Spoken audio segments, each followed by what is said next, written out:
changed. Two words that celebrate your courage to evolve. From childhood, we're taught to color inside the lines, stick to the script, be consistent.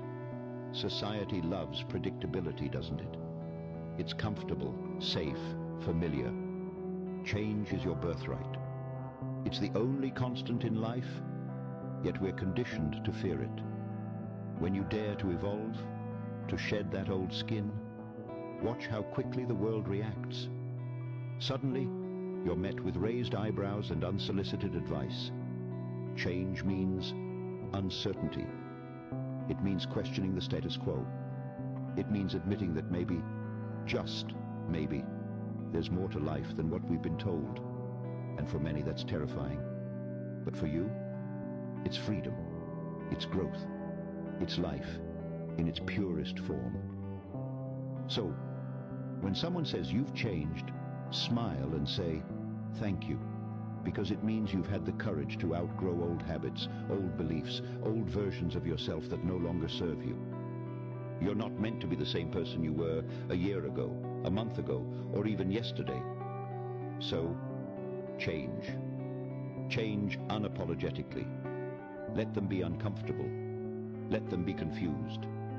Their reactions are not your responsibility. Remember, the caterpillar doesn't apologize for becoming a butterfly. Neither should you. Has anyone else thought about the idea that we were all groomed from a very young age to be members of a cult? And by cult, I mean the idea of trading 40 to 50 years of your life for maybe 10 or 15 years of freedom once you're too old to actually enjoy it. And if you question this cult, if you question this traditional model that we were all tricked into believing was the only way to do things, you're considered crazy. Or you're considered someone that doesn't really want to work, or someone that's lazy. And in reality, you're just trying to think critically and ask yourself, is this really the best way to do things? Is it really the best way to do things to spend 8 to 10 waking hours a day away from the people you love most, 5 days a week, and in return, oh, you get 2 days. You get 2 days. And on those 2 days, you got to do all the things that you couldn't do during the previous 5 days because, again, you were busy working. Like, how is everyone okay with this trade-off? You trade 5 days for 2. You trade 40 to 50 years for 10 to 15, if you're talking about the average life expectancy in the United States. How's that a fair trade? And despite this, everyone goes along with it. Everyone signs up for that college tuition. Everyone signs up for them student loans. Why? I don't know. They probably don't even know why themselves. Because it's the only way to do things? It's not the only way to do things. It's just the accepted way to do things. It's just the way to do things when you fall in line and don't question the norm. And I'm going to run up that pyramid. Now that's hard to do because there's blood all over it. So I'm slipping and sliding, but I'm going to get up there as fast as I can because that's part of the ceremony. And when I get up to the top there are going to be these really nice priests. They're going to help me get onto this reclining god. Some of them are going to hold me down while another priest comes with that obsidian blade and sticks it in my chest, twists the blade, pulls out my beating heart, cuts it off, everybody takes a bite.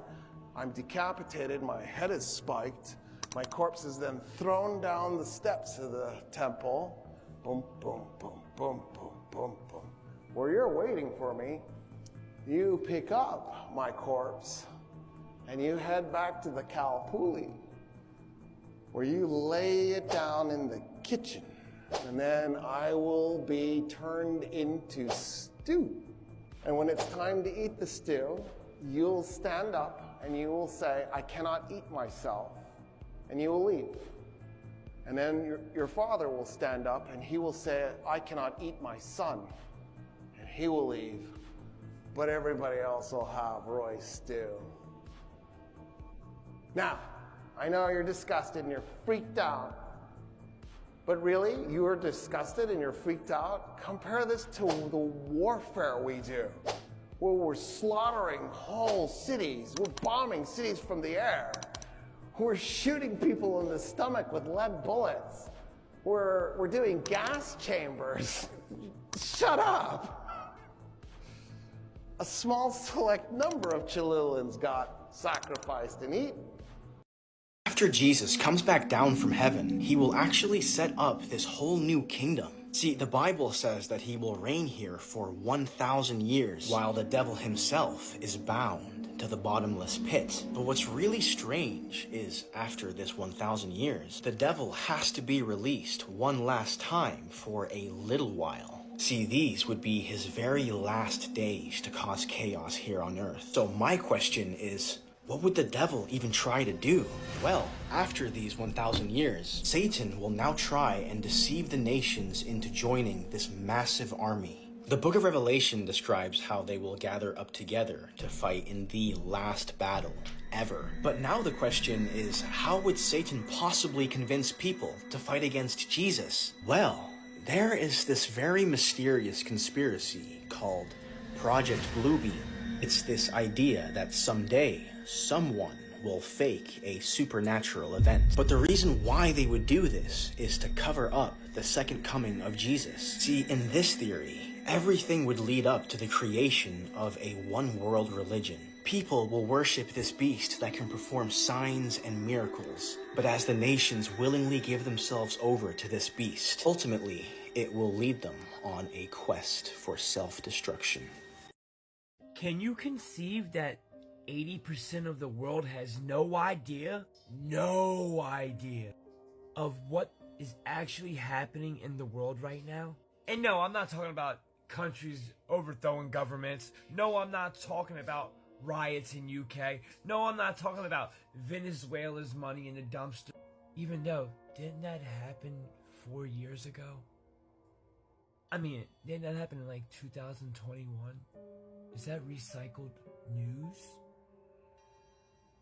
No, I'm talking about the majority of people that are actually in political debate lives and are thinking about voting Trump and Kamala. Like, those people have no fucking idea what's happening in the world. They're still glued to their obsidian black mirrors, TVs, cell phones. They're oblivious to their own surroundings. They don't know what's going on. Shit! There's people that watch this video that have no idea what's really going on. And they hear about the people overthrowing the government in Bangladesh. They hear UK fighting each other.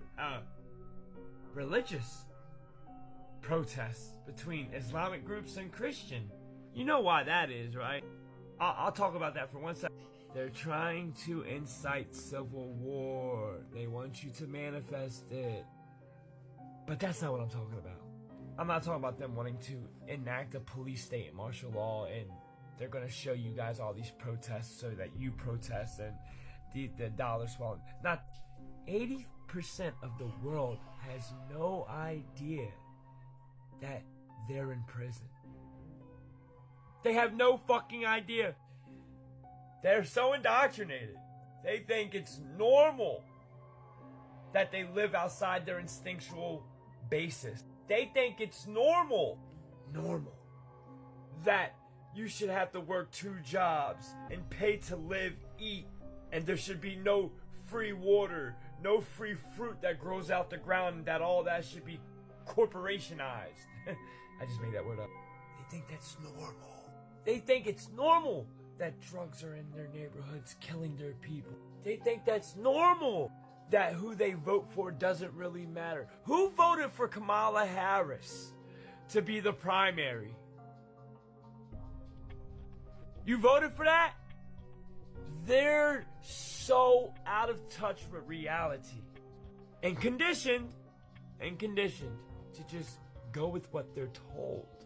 So widen that spectrum. What are they told? They're told the world spins on an axis. If the news came out right now and told them that there was a Leviathan dragon 800 feet long and put a science PhD behind it, they would believe it.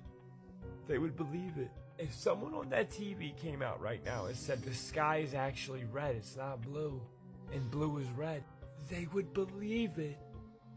They would believe it because 80%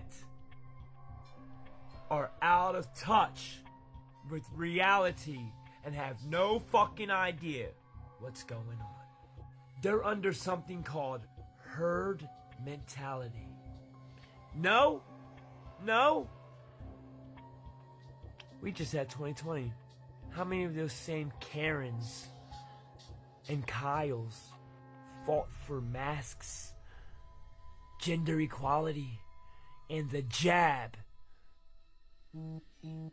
Herd mentality and are out of touch with reality. Food for thought. But I'm the crackhead. Peace to the gods. Why isn't our president saying anything? The whole world has gone to hell this last week. I cannot even show you guys pictures or videos from Bangladesh right now. They're literally burning people alive. And so much worse than just that. The Hindu people are in mass persecution in Bangladesh right now. They're literally surrounding their houses and doing terrible stuff to them as they come outside. And the United States has said nothing about this. They're also burning down Hindu temples and churches and all sorts of stuff. Bangladesh has been completely overthrown. I'm telling you guys, it's straight wicked. A scene right out of hell, what the Hindu people are going through. I've seen hangings, stonings, beat to unalive with objects, all sorts of nasty things. And what's happening in the UK right now is very, very similar. It's totally overthrown. The protest started from immigration, and the people coming in were doing terrible things to children. People in the UK right now are saying that America looks like an early stage of the UK right now. Then we have the Hezbollah leaders saying they're making Israel wait for their destruction as punishment. And just to show how alone Israel is, Jordan informed Iran it will not allow Israel to use airspace. And Egypt just announced it will not intercept anything launched from Yemen towards Israel. And as we just saw yesterday in North Dakota, transportation of a whole bunch of tanks and other military vehicles. I would go ahead and say this is not for manufacturing purposes. Again, where's the president to speak on the whole world going to hell? And they said everything was going to be normal after the eclipse, right? While everybody is just so happened to be distracted by politics, this has been taking place in Bangladesh. I need everybody to share this immediately because what's going on in Bangladesh right now needs so many more eyes on it. These are tens of thousands of protesters around this residence, and I'll be giving you a full rundown of why they're protesting in the first place. That residence was the residence of Prime Minister Sheikh Hasina. As you can see here, a convoy of about a dozen vehicles carrying Prime Minister Sheikh Hasina of Bangladesh out of her sprawling official residence tried at first to escape through the usual gate, then spun around and took a different route, and still found itself facing a crowd of demonstrators. Thousands, and I mean tens of thousands, had defied a curfew, pushed through police barricades, and poured into the heart of the capital, Dhaka, enraged by the killing of nearly 100 protesters the day before. And as you can see, student protests over a preferential quota system to give half of government jobs to specific groups had carried on for weeks peacefully, with little sign of loosening her grip on power. But as you just saw, the situation turned chaotic after Miss Hasina unleashed the aggressive youth wing of her party on the protesters, followed by a crackdown by all shades of security forces. What had been demonstrations became street battles, and the crowds were growing. More than 200 people were killed in late July protests. She announced a curfew and shut down the internet as law enforcement swept more than 10,000 people into jails and charged tens of thousands of others with crimes. Like, why is nobody talking about this right now? This has literally been one of the most aggressive protests in years. And the army chief announced Miss Hasina's departure on Monday afternoon and said that she had resigned, but so far no written resignation has been made public. And neither she nor her political party has commented. That silence and reports that her plan to fly from India to London had been delayed by paperwork hiccups. But would you really want to go back to this many individuals that do not like you? And in Miss Hasina's chaotic final hours on Monday as Bangladesh's leader, recounted in conversations with nearly a dozen diplomatic, security, and government officials, some of whom were caught in its panic, Miss Hasina clung to the idea that she could hold out against the throng converging on her. And allegedly, according to 3 people with knowledge of the discussions, she resisted the advice of her security chiefs, who told her that their crackdown and anti-government protests had failed after claiming some 300 lives over a few weeks, that trying to suppress them would require much more bloodshed. And when the restrictions eased last week, the movement turned into a call for justice for the killings. The protesters, while ratcheting up their demands, still stopped short of demanding Miss Hasina's ouster. And on Sunday, all that changed as protesters turned out in their largest numbers since the demonstrations began. Government forces responded with more violence than they had used before, making it the deadliest single day with about 100 killed. And by night, a dangerous showdown was set up. Protesters demanded her resignation and called for a march on Dhaka. And boy, did they march. I mean, good lord. So I say justice for Bangladesh's people. Because if you really think that you can take on hundreds of thousands of people that you just managed to fuck over, you must be delusional. The people of every nation are becoming tired, and they are no longer going to stand for any aspect of corruption. I can only imagine what's going to happen in November in America alone, especially if Kamala Harris just so happens to become president. Ugh. We'll get to that day when we get to it. And it still baffles me that nobody finds it ironic that Kamala just so happens to have a TikTok now, even though her administration literally proposed a TikTok ban. The irony is so real, man. So I was watching the smoke last night, but I noticed this red cloud here. See, this is smoke that is here, this is clouds. So I went to the day before, still seen it. Went to the day before, still seen it. But then I went to the 23rd, and I seen it in our jet stream coming across, to Alaska and on down. So it's something clearly in our jet stream. So someone said, what about the dust? Which is things like this, where you see the Sahara Desert and you see it sweep across and go into America. But you absolutely don't see anything here. And then I thought about the CO concentration area. And that one is frightening if it is it. See, you see this area is over 1,000. And you see this area in Russia is over 3,000. And if you want to know what happens to over 1,200, look at what PPV is. But I'm still not sure if it's that, because if you look around our world, you see it everywhere. And then someone said, can you check the other areas to see if anything's going on? Yeah, I see Kansas. Yep, I see Colorado. I thought maybe it was this volcano. This is where the volcano is. Look, you still see the red stuff coming out of you know where. But if you want to know what ash looks like, this is the volcano and this is the ash here. Give me your thoughts. Take care. God bless. When I tell you about everything is connected, it actually is. You probably heard about the Georgia Guidestones, right? It's weird that the reason being broken is by struck of lightning, but it isn't. But it's not all there is. What if I tell you that Terran's studies are all connected to this? This stone is imprinted with different languages, so the collective would really understand it. There is hieroglyphic, Sanskrit, Chinese, Arabic, English, you name it. There's this specific writing that if you really understand it, it will blow your mind. Like this one. Maintain humanity by 500 million, in perpetual balance with nature. Now, if you look at it, who are killing innocent people or committing genocides all over the world to depopulate humanity are the bad ones, or the system, or whatever you call it, a population control named by these bad people. Under that stone, place time capsule 6 feet under, written to be open on, but the date is not there. Are they trying to get to that capsule? That's why demolish it? Who knows? Here's the twist. If you do the math, by maintaining humanity under 500 million, the bad people, or the evil ones right now, are committing mass genocide all over the country by killing what? The innocent ones. This is dark and light, yin and yang, fighting against each other. So in order to have peace in the world, the bad must be destroyed. That's how to implement the 500 million. The 500 million will be the awakened ones, the ones that can put justice in one and peace as a collective. And by collective, Terrence Howard explained this very well. That what can a collective do? Just that. To be on your divine space of consciousness by blinding out lies and deception. And here's the kicker. These stones includes astronomical guidelines that you can channel through it and always indicates the celestial pole.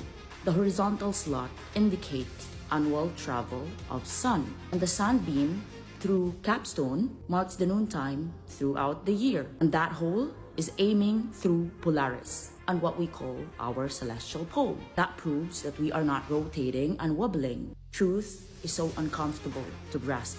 Our sky is literally a clock. The horizontal hole on the guidestones measures the exact equinox and solstices throughout the year. And by looking at the stars above us, you actually looking at a magnetic field that's exact lunar patterns as the flower of life. If you are that awakened, you'll get it. That could be seen on trees, our fingerprints, fruits, you name it. This pattern is all connected. Like you are literally looking at the face of God, the Holy Grail, the higher frequency, the higher infinite power. It's time to unlearn the lies we've been told. Final part. Very important information, people, and this connects us to some of the biggest lies we've been told about our reality and the world that we live in. It's the sound of the earth that creates a magnetic field, and not the molten iron core. There is no molten iron core in the center of the world. That's another theory that's been proposed, and most people believe it these days. It's a nonsensical idea. It's a sound of the earth that creates the magnetic fields around us. By now you should know that sound is the cause of everything, and especially magnetic fields. The problem with our world is that the Earth magnetic model is a half a magnetic model. It's north at the top and south at the bottom. That's not a complete magnetic field. And as far as I'm concerned, it's impossible for an Earth-like object to be in a complete magnetic field like the toroidal shape of our solar system and be an incomplete magnetic field itself. Can you see why I would say that? It doesn't make any sense. Our Earth is a half a magnetic field, an incomplete magnetic field, floating around in a complete magnetic field called our solar system. It would correct itself and over billions of years become a balanced toroidal magnetic field. How that would affect the shape of the Earth, I don't know. I'm going to let you figure that out. But this is what a complete and balanced toroidal magnetic field looks like. And what it does, it has an accretion disk in the middle. There you can see that yellow accretion disk. That's the center of the magnetic field. Whichever way you turn it, it's the same. As above, so below. We start to understand some of these basic fundamentals of creation, all coming from the breath of God, the breath of the Creator, the words that we utter. Everything that we say and create has the same effect, creating these complete, perfect magnetic fields. This is what the toroidal fields look like, or that are created by the sounds we make when we speak. And phenomenal research and work has been done to show us what the different toroidal shapes and fields look like of different letters and different sounds, especially vowels. And then as we speak, these toroidal fields that we manufacture and we create with our mouths, infinite forms, infinite shapes, infinite creativity that we manifest, actually become scalar waves and scalar technology that go into all of creation and permeate all of creation instantly. It doesn't take light years for the thoughts we have or the words we speak to permeate all of creation. It happens instantaneously because sound and resonance traverses all of creation instantly, not like light that takes time to travel through what we believe to be the cosmos. And here the toroidal shapes of color, incredible work shows us that how the different kind of structures and toroids that color actually creates and how it manifests in different and the various sacred geometrical patterns that we've become familiar with. Now you start to understand that every time you look at something that's carved out in a rock or a symbol or the caduceus, everything carries its frequency. And actually, when you're looking at it, you're picking up the image and the sound is entering your subconscious through the fact that you're observing it and looking at it. So it has an effect on you. So when people say, oh, it was just a stupid symbol. No, it has a severe effect on you and your subconscious, but you're just not aware that it's affecting you because you're picking up the sound frequencies of that image. So if somebody shows you a finger, you're picking up the sign of that finger and the frequency of that image. That's an assault on you. It's not just a benign little gesture. It's a serious assault on you. So keep in mind, not only your thoughts are powerful tools, but the images and the words you write are powerful tools. The words that we write. This is why the original letters of the Hebrew alphabet, the 22 letters, are very specific shapes and size and forms. Each letter is actually a two-dimensional representation of the three-dimensional sound of that letter. It's been reduced to 2D. Now you get a better understanding of how that is possible. So the tools that have been given to us of thought, of language, of vocabulary, of letters, of the alphabet are powerful tools And this is why wizards and witches could cast spells with their spelling, right? Cast spells, and we do spelling at school. So we're actually learning to cast spells without realizing what we're doing. And this stuff is just so brilliant. When you start breaking this knowledge and this information down, you get into the deeper understanding of the power that we have, the incredible, powerful beings that we are, because we are one with each other, and we are all one with the Creator. Do you know that the average person does not think? Do you know that thinking is a subject that's not taught in school? You say everybody thinks. Hardly anyone thinks. I remember old Nightingale used to say, if the average person said what they were thinking, they would be speechless. Do you know what we do? We confuse mental activity with thinking. That's not thinking. Listen to what most people are saying. They'd never say what they're saying if they were thinking. Watch their behavior. They'd never do what they were doing if they were thinking. Back in 1981, I picked up a paper from Dr. Lawrence Rampell. Listen to what he said. Thinking is a skill which can be learned just as we learn skills such as typing and playing the piano. Few public schools offer courses devoted expressly to teaching thinking. Rather, we are expected to learn and teach thinking as a byproduct of learning mathematics, reading, history, science, a trade, and so forth. And we do learn a lot about thinking in that way. The trouble is we learn our thinking skills in bits and pieces, and we never put it together as an overall picture. If asked to describe what all is required in order to think effectively, most of us would be at a loss to give a complete account. Thus, we are unable to assess our own thinking skills or systematically teach the skill of thinking to others. Well, it's with your conscious mind you think. This is also what we call the educated mind. And I'm going to come back to that because I'm going to show you just how far off track we get with that. Now, this is where our intellect is resident. And it's the intellectual factors that give you the ability to be the creative ability. You say you're created in God's image? Well, that's where the creative faculty comes in. In our intellectual factors, you have perception, the will, reason, imagination, memory, intuition. Now, the subconscious mind is quite different from the conscious mind. That's what we call the emotional mind. See, the conscious mind can think, so therefore you have the ability to choose. You literally choose where you're going. Now, the choice may be unconscious, but it is a choice. You have the ability here to accept or reject information. When we see something come on the news about the economy's taking a dive, say maybe for them or you, but not for me. You've got the ability to reject information. Somebody starts to tell you a bad story, reject it.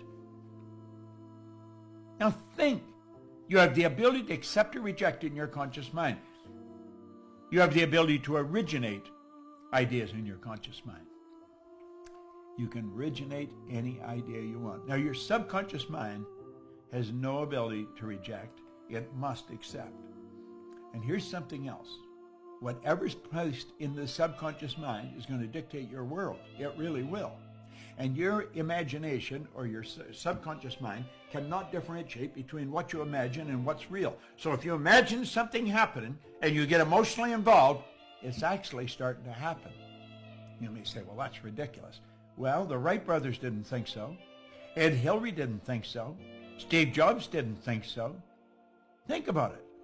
Thomas Edison didn't think so. Alexander Graham Bell. See, we listen to them and think, well, they're different. No, they're not different. They're exactly the same as you and me. And most people are not even aware of it consciously. According to many different sources, such as the Law of One, or the raw materials, the work of Dolores Cannon, Eckhart Tolle, and that of Bashar, all of these sources point to the shift that is happening right now on the planet. And the Dolores Cannon material, it's called the 3D to 5D Earth split, where there is literally an overlay of different realities, and based on our vibration, that is the Earth that we are on. And as time goes on, these Earth dynamic of 3 to 5D levels of consciousness will begin to shift further and further away. Or you could take that as the perspective of Bashar. And what he talks about is the different parallel reality tracks that there are. In a way, there is different, think of it as a train station, different tracks of people on different trains. And for a while, as time goes on, these train tracks run parallel to each other, somewhat close. But as time goes on, they start to split further and further apart to where eventually you must make sure you're on the parallel reality track you want to be based on your energy, because it will be harder and harder to jump to different train tracks. So basically, the name of the game is choose which reality you're in right now, because as time goes on, there's going to be more and more separation between these different realities. So first off, let's get deeper into this to understand what this new earth is. This idea of a new earth, Dolores Cannon's material talks about this, and also Eckhart Tolle heavily talks about what is called the new earth. It's a new level of consciousness that is emerging on the planet. And unless we shift into the vibration of it, we remain tied to the old paradigms. So let's go back to the Dolores Cannon material for a little bit.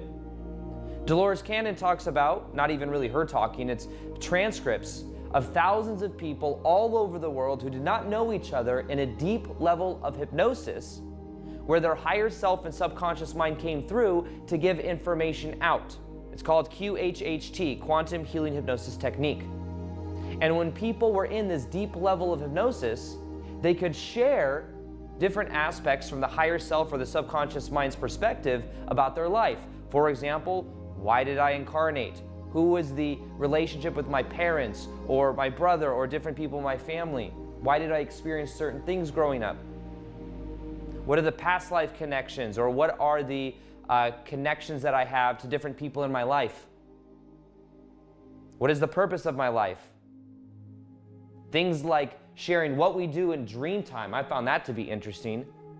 In the Dolores Cannon books, it says that dream time, we wake up at different levels of consciousness and higher states of awareness, and we do different things. We learn different things. We go and meet different souls that maybe have passed over in this life. But when we wake up every morning, we forget all of that, because we can only perceive through our brain past experience and the memories that we have. So we don't remember, we don't have a way of interpreting the higher dimensional states of consciousness. So when we wake up every day, we don't remember it, which I find very interesting.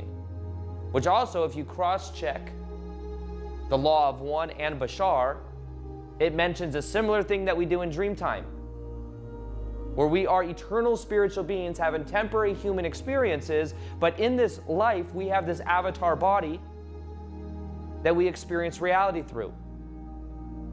And many times we forget that we logged into the game of life. So one of the reasons for the new earth, according to both Law of One and Dolores Cannon material, is that we had to literally evolve into this next level of consciousness. Otherwise, we would have literally destroyed ourselves.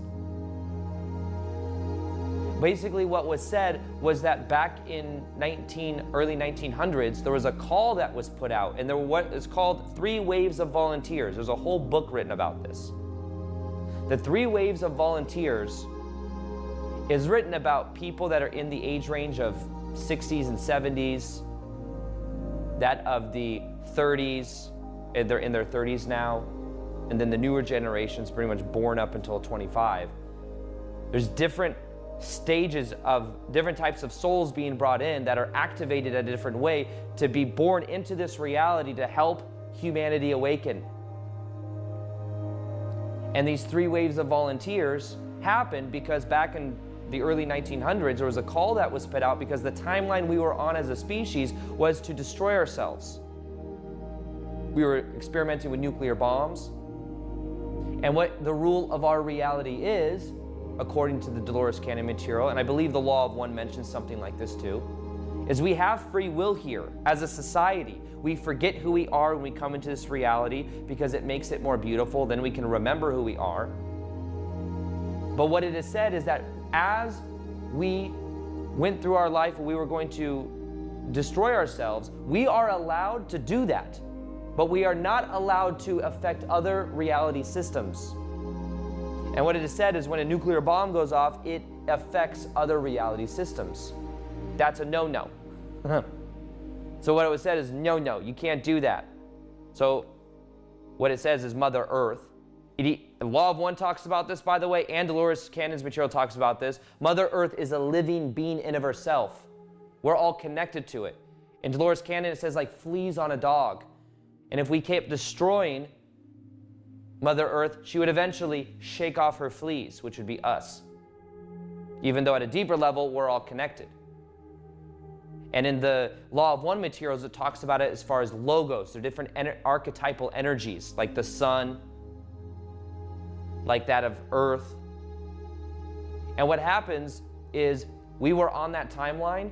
Souls that felt a connection to Earth decided to come back, knowing it was going to be hard, because this is a reality system where we forget who we are, and then we have to remember who we are. Apparently in other reality systems, we're born, we retain our memory. We remember, oh, mom and dad, you're this person, this soul connection that I have. We have a connection to other people in our society in a way where it's just there's a knowing there. There's awareness there of who we are at different levels of consciousness. Here at Earth, we forget who we are and then have to go through a process of remembering. But Earth was on a timeline of being destroyed. So the 3 waves of volunteers were different souls that came in, that forgot who they are, that are remembering who they are, that are playing to the game, because part of the game is you forget to remember, and there is a certain game that is being played between the new Earth and the old Earth, and the old Earth is certain people are playing a part to keep us in fear and in anger and in negative and more negative separative reality. And on one hand, we can look at it and say that's bad. We look at the news and the media, which 99.9% is negative, which keeps people in fear. And when people are in fear, they're much easier to control. So while everyone's hyper-focused on the Bali and Olympics, they're missing something really, really, really important. Really serious. Have y'all seen what happened in Israel today? Right before we get there, we have Iraq and Syria getting ready for all-out conflict. Because the Israelis are calling to go head-to-head with Lebanon. Right where Putin himself is building bases for Russia. Y'all remember in September 2022 when I told you the future, I told you that Russia was eventually going to attack Israel? Anyways, yeah, Putin's letting citizens into Russia who psychologically suffered from the Olympics. Back to business. Do y'all remember a few days ago when Benjamin Netanyahu came and he met Trump and Kamala and addressed the whole US government? Do you remember what he said? That we must go to conflict with Iran? For the last 2 decades, we have done everything that this man has said. Just to give you a glimpse into the future. I now have the high privilege and distinct honor of presenting to you His Excellency Benjamin Netanyahu, Prime Minister of Israel. Now, if you don't know why the whole US government claps for Benjamin Netanyahu, I'll tell you. It's because, like the Olympics, this whole thing is an open public rite and ceremony, and Netanyahu is the leader. I'm telling y'all, they revere this man where we can't see. So now, regardless of political stance, Netanyahu has gotten the okay from the US government to go straight after Hezbollah. And today of all times, Hezbollah launched a huge attack on a soccer field, which the Iron Dome was not able to intercept, and so far 12 children have passed away because Hezbollah. There's been many hospitals, neighborhoods, etc. that have been wiped out by either side, so anyone promoting this conflict, stupid. It needs to stop now. But it's not going to stop. You're going to see a massive attack on Hezbollah and Lebanon, and you are going to see one of the big players reply. So keep that in mind while these foolish people keep trying to keep your eyes away from what's happening. Yeah, he's wearing Baphomet on his neck. And as Elon says, Christianity will perish, he was also praising the Olympic laser show, which is actually a sigil of Satan himself. Lucius trust anybody? By the way, more on this one later. They're saying a weird UFO crashed in Romania 1 hour ago. Come on, you know you got aliens for 2024 bingo. Happy birthday is witchcraft. Touch wood is an ancient magic ritual to summon the tree spirits. Turning the lights off and chanting happy birthday while blowing out candles and making a wish is a form of magic rituals. Black mirrors were used to contact spirits, and we use them every single day. They were called scrying mirrors. Scry became screen. When you are praying, you are trying to cast a spell to change reality with your words. The word abracadabra translates to I will create with my words. This is why we call it spelling. It's a spell. Birthday rituals are making you age quicker. When we say how old are you, we are tricking our subconscious mind that we are old. When you jinx something, this is a jinn, which is an invisible creature within the astral planes.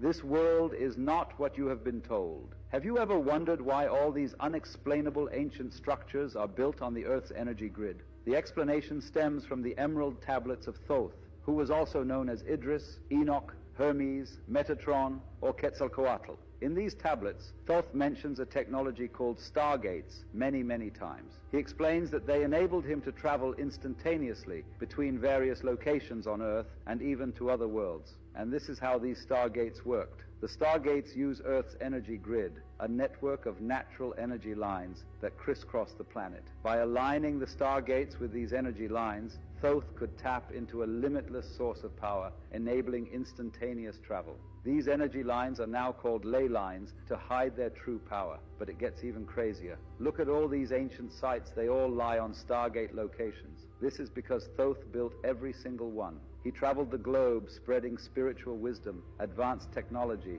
and profound astronomical knowledge. This is also how every site aligns with constellations or celestial objects. Thoth was known by many names in different cultures because he used these stargates to travel and build sites. Do you think Thoth built more sites on other planets?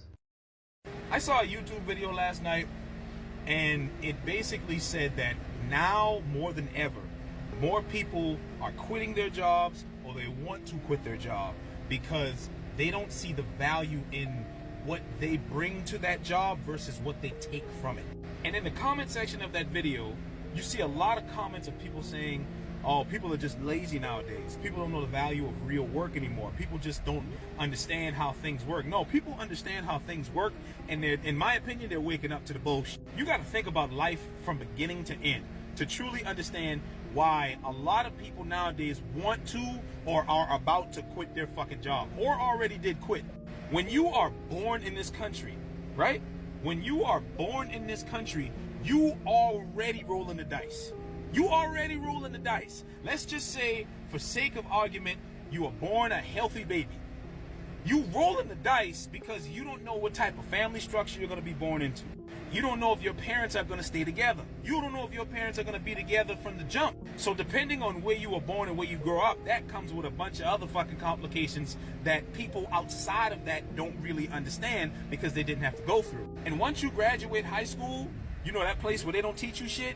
Because I'm here to tell you, the Pythagorean theorem has never paid a bill for me.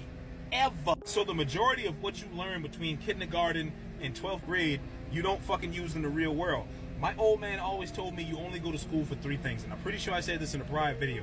You go to school to see how you manage being on time, you go to school to see how well you are with following directions, and you go to school to see how well you are working with others. Those are the only things that you genuinely get tested on every single time you go to school. Because the minute you graduate, you now get about 2 to 3 years before you officially are forced into the real fucking world. And this is where the real fun begins.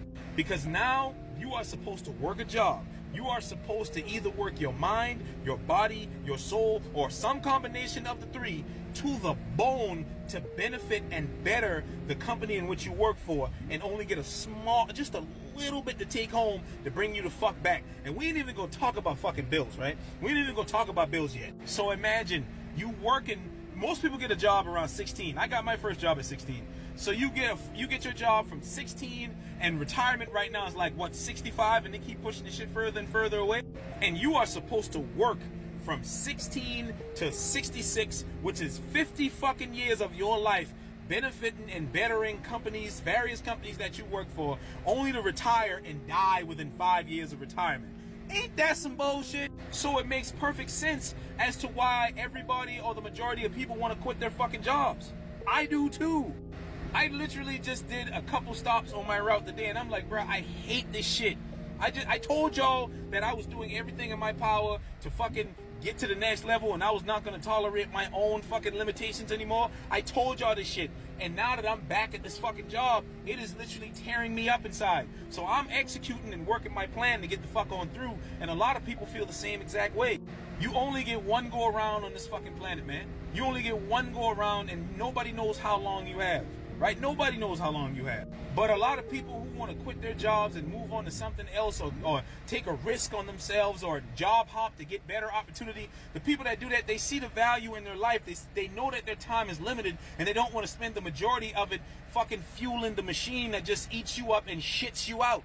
So if you're one of these people that do not understand why the majority of people are either quitting in droves, want to quit, or are planning to fucking quit, you need to understand this. Watch this video again and it'll tell you everything you need to fucking know. Majority of these companies don't give a fuck about you. They don't care about you. If you get sick, you will be replaced. If you die, you will be replaced. If you quit, you will be replaced. They don't care about you, bro. You are just a number to these people. So with that being said, understand that if you decide you want to get the fuck on through, that is your right. Be prepared for what comes along with it, but always have a plan of action. Always have a plan in motion, so that way you don't have to sit here and worry about bills and taxes and all that shit. Figure out a way to kind of trick the machine to work in your favor. I can't tell you how specifically because I don't know what you're interested in. But all I know is this. A lot of people want to quit their fucking jobs, and it makes perfect sense. Plate that we have been served is complete and utter dog shit. The dollar looks like they're dumping it. The world's largest oil producer, Saudi Arabia, is reportedly asking to join BRICS. As more and more developing nations, including some of the world's largest economies, decide to ditch the dollar in their bilateral trade, voices of concern and even despair are being heard in the US over the looming end of America's global financial dominance. But the question is, what does all of this actually mean? Ask yourself this question. What is the US famous for exporting that the world is buying? I'll give you some examples. China is famous for being the world's factory. It makes and exports everything. Germany is known for its engineering and high-quality manufacturing. BMW, Porsche, Mercedes. Japan is a major exporter of electronics, cars, Toyota, Honda, and the best anime in the world. South Korea, famous for semiconductors, smartphones, Samsung, Hyundai, Kia, and some of the best skincare products in the world. Saudi Arabia, famous for its oil. It's one of the biggest exporters of crude oil in the world. Russia, famous for its natural resources, its gas, its oil, its coal, its other minerals. Brazil is known for its agriculture, one of the biggest exporters of soybeans, coffee, sugar, and beef. India is a major exporter of software services, tech, and pharmaceuticals. Australia is also rich in natural resources. It's the leading exporter of iron ore, coal, natural gas, and black opal. Canada is also a huge exporter of natural resources, including timber, minerals, and some of the nicest people I've ever met. France is arguably the biggest exporter of luxury goods and fashion in the entire world. Italy is also known for fashion and luxury. Ferrari, Lamborghini, wine, pasta. The Netherlands, famous for happiness, flowers, dairy products, vegetables, height. Switzerland, famous for financial services. It's the world's biggest bank. Pharmaceuticals, Rolex. The United States, famous for the Kardashians. Hollywood. Now, there's actually a lot of things the US produces that the world consumes, including culture, but also tech. We've made the biggest companies in the world. We export the biggest military in the world, but arguably the biggest export that the United States has by far are US dollars. We aid a lot of countries with a lot of money. By design, we are the world's biggest money exports. So the question is, how does being able to export dollars help the US economy? And the answer is, it helps in every single way imaginable. Because having the petrodollar system has created a demand around the world for other countries to buy our dollars and our treasury bonds. Because that's how the US fuels its growth, by issuing this debt, these treasury bonds that other people buy. It's also created a stable economy, lower interest rates, and liquidity in financial markets. And this has been hugely beneficial for the US stock market through higher stock prices and investment flows. Without the ability to export dollars, that would mean bad things. Let me show you an analogy using a balloon, because this is the US economy in its normal state. And whenever there's a problem, we can just pump the balloon full of money to solve the problem, which also creates inflation, and it looks like this. Now, if I pump this balloon with enough inflation, eventually those rising prices would cause the economy to break because consumers wouldn't be able to afford anything. So eventually, with enough air, with enough money, the economy would break. Now, lucky for us, we have an exit valve right here. That means we can release the pressure and the dollars to the rest of the world, and the world would actually absorb it because it also needs those dollars to buy its energy. But what happens when you have a balloon that keeps on expanding and doesn't have an exit valve? Eventually, that balloon would pop. Now that's just an analogy, but what does it really mean? Believe it or not, we've seen what it means because it's happened to other countries. Greece is on the verge of default tonight, hours from what many believe is a near certainty. Scenes like this are playing out across the country. The UN says food prices tripled last year and estimates 4 in 5 Syrians now live below the poverty line. Since 2019, the Lebanese pound has lost more than 90% of its value. Basic commodity prices have almost doubled. Argentina's annual inflation reached more than 100% in February. This is the first time since 1991 it's been in triple digits. So his costs go up whenever the value of the South Sudanese pound falls against the US dollar. Terrence is back on Rogan, and this time with Eric Weinstein, one of the most brilliant minds humanity has ever seen. I love them both, but I don't think that was a fair fight, so Baseforge has entered the chat. Here we go. So you start off with the flower of life. It's a very coherent story that this thing is found all over the world. I learned from this. I didn't understand how widespread it was. We see this in Da Vinci's Notebook, or 5,500 years earlier, burned into the megalithic Osirian in Egypt. To fully understand this, you need to know exactly how much you can get out of this simple pattern, and for that, we need a bunch of different perspectives. It is literally called the pattern of creation. That is because a fertilized egg creates this shape as it divides. It's also called the path of the sphere It, and it is the framework of the Genesis story in Christianity. When you first start to create the shape, you create a vesica. From the shape, we obtain the binary sequence, the division of the cube, and the golden ratio. The binary sequence is how your phone works. It's how data storage and screen resolution works as well. You are also a binary sequence. This is how your cells divide, is the math behind it. Square root of 3 literally defines the third dimension. It is the ratio of height to width in that overlap. You will find this shape in Washington, D.C., the Vatican, and all over Egypt. Dividing the cube in a curve creates the Fibonacci sequence, another number we obtain from the vesica. I'm not going to go over the Fibonacci sequence because you know it. You see it everywhere. It's a part of all of reality. Every tradition knew this and expressed it as the gateway to knowledge. There's almost too much to cover with just what you get out of 2 circles. The spooky Freemasons know this. It's in their logo. The G representing Genesis with geometry. They reflected this in the cathedrals that they built. They are the physical manifestation of sound. Frequency or energy and geometry are inseparable. Sound is to geometry as energy is to matter. Let's break this table that he's talking about down. We have the polarity of reality, positive, negative, light, dark, to the seed of life. We get the lotus of life. This lotus, when you express it as a frequency, creates a torus. Now that wavetable is actually this torus. These wavelengths of matter spin very fast at the center and slow down the farther you get out. We then classify that frequency as an element. The conversion of matter to energy and vice versa is what Terrence is trying to explain here, and it's the work of Walter Russell. Now, Walter Russell could read. By that I mean he took the patterns of the universe and applied them just like the ancients did. This is the universal tradition of alchemy. Chem is the ancient name of Egypt carried on by the alchemists. Now I love Terrence, Eric, and Joe. But to truly understand this, you have to have all of the perspectives. It's called being a polymath. And the gateway to that is geometry. We are pattern recognizing creatures, and I intend to show them to you. Nearly everything in this video is in Geometrix, which I wrote 4 months ago. It covers all this and way more. You have to know the patterns first to see the connections. If this resonates you to your core, then head over to the link in my bio right there.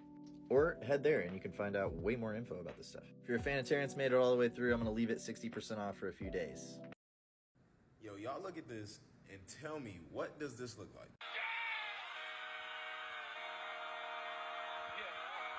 Let him think about it for a second.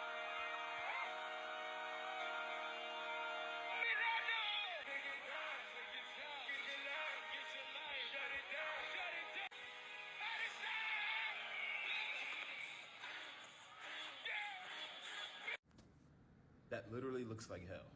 Like, not even figuratively. It literally looks like hell. And I'm telling y'all, that's why y'all gotta be careful with the secular music, specifically music that glorifies sin, because a lot of these artists, these celebrities, these rappers, they worship the devil. They are straight up satanic worship leaders. There were it said over 85,000 people at that concert chanting the word fiend over and over and over again. Do y'all know what that word means? The word fiend can take on multiple meanings. The primary meaning is just to describe one who's addicted to drugs, but it can also refer to an evil spirit or demon. They're not even trying to hide it. The devil ain't even trying to hide it from you. It's like, yo, you gonna go and you gonna chant and you gonna worship me. And the worship leader is the artist who has made a deal with the devil. How else does he get 85,000 people?